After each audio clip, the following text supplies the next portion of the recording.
Welcome back to Creating Your Life. This is episode 12, Self-Image and Self-Talk, Part 2.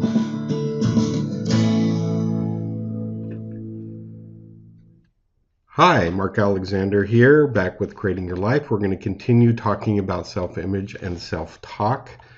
I want to talk about the Nocebo Effect. You've probably heard about the placebo effect. The placebo effect is when researchers would give some test subjects a sugar pill, but tell them that it was a certain kind of medicine that would help with a headache or with some kind of illness or something. But it wasn't designed for that. It had no medicinal value at all. And in some cases, people would actually experience improvement. So the placebo effect is the idea that you could take a sugar pill and feel better. It would help in some way. Scientifically, there's no basis for it other than maybe there's something about you that has that effect. Well, there's also something called the nocebo effect that few, if anybody, have heard about. This was coined back in the early 60s, and it's the opposite of the placebo effect. The nocebo effect is the idea that I give you a pill that will do bad things to you, or I tell you something that's not true, that's bad, and it results not because of anything real or scientific, but just because you were told. So let me talk about a few studies. Back in the 1970s, there was a study, and this was in New Scientist magazine online.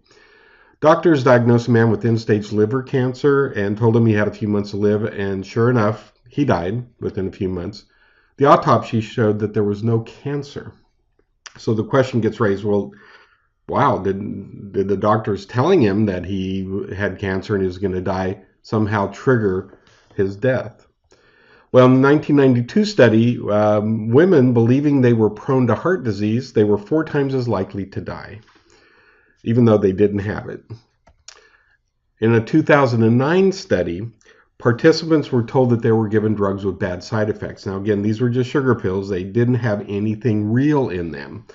So these participants experienced various reactions, the so-called side effects: burning sensations outside the stomach, sleepiness, fatigue, vomiting, weakness, and even taste disturbances, tinnitus, upper respiratory tract infection. These complaints weren't random. They were specific to the type of drug they believed they were getting. In other words, they were given a drug. It wasn't really the drug, but they said, hey, here's a drug. It has these side effects, and people would experience them just by being told. In other words, what we're talking about here is self-fulfilling prophecies, that somehow the negative idea, the implant of this negativity, reacted with the mind in such a way that it somehow manifested the results that were expected. And so you got to be careful of these kind of things. You got to be aware of negativity in your life. If you're going to start taking charge of your self-talk, you may want to change your thinking if you believe that you're a victim of life. And this is really important. A lot of people today are cultivated into believing that they're victims because of where they're born, who they are, the area that they live in, their ethnicity, their gender, whatever it is. They're taught to be victims. And as victims, well, I guess if I was going to control a population, who is easier to control? A bunch of people who think they're victims, that things just happen to them? Or people who believe they make their lives happen, that they're not the effect of what they're told and what people are trying to turn them into? The thing is, you got to watch the negative talk, the kind of negative, sarcastic, belittling, devaluing self-talk that creates a negative self-image. Not just your own talk, but the talk of people around you that you take in about you. Because what other people say about you, if you believe it, you take it in, it becomes your self-talk. So what you do is you look at the kind of language that's being used, the negativity that keeps coming up, and ask yourself, do I believe I'm a victim? Am I somebody who buys into the idea that I'm negative, I can't do it, that's impossible, I'm not the type of person that can do it, I don't have the energy, the strength, people that make you want to give up?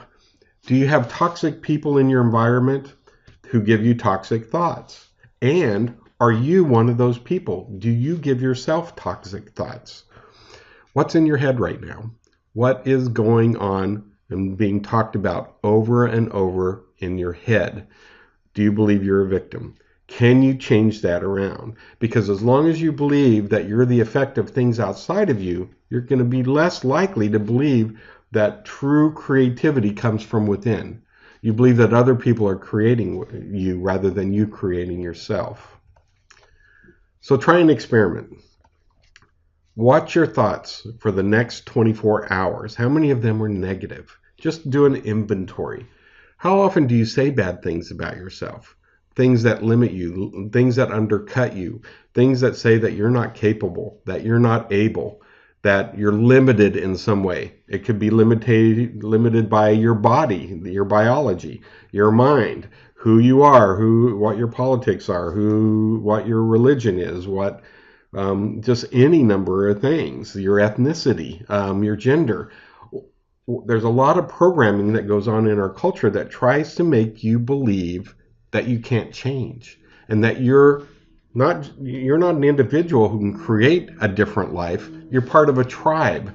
It gets to a kind of tribalism where you're not really yourself anymore. You have to go along with what people think of you. And it's usually a very specific set of images and ideas. So what is it that's controlling your behavior? And what is it in you, the thoughts, the little hamster wheels that keep going round and round, trying to hold you back? So pick one thing you want to change or improve about you. Think about it. Okay, I see that there is this pattern. There's this thing that I bought into that I don't think is true anymore, but it's a habit. It's something I've habitually believed up until this point. So find out something, the type of person you are, something to do with a skill, or you can pick a habit you want to let go of, or some characteristic you want to acquire. What self-talk or talk of people you know may be working against you? Are there things in your environment that work against the thing that you want to let go of, or the thing you want to change, or the characteristic you want to acquire? And how would you change the talk and image and feeling to start launching yourself on this change project? Remember, the mind is a good slave, but a poor master. If your mind is in charge, and remember, the mind is mechanical. It will say these things kind of automatically. It's on autopilot. It has an autopilot that tries to match the inner and outer picture.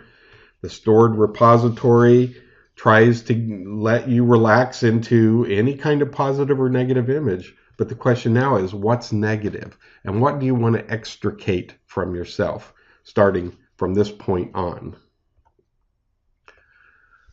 That's all for now. In the next episode, we're going to talk about the story so far, and in the process, I'm going to have my laptop read your mind. Meanwhile, check out marcandrealexander.com.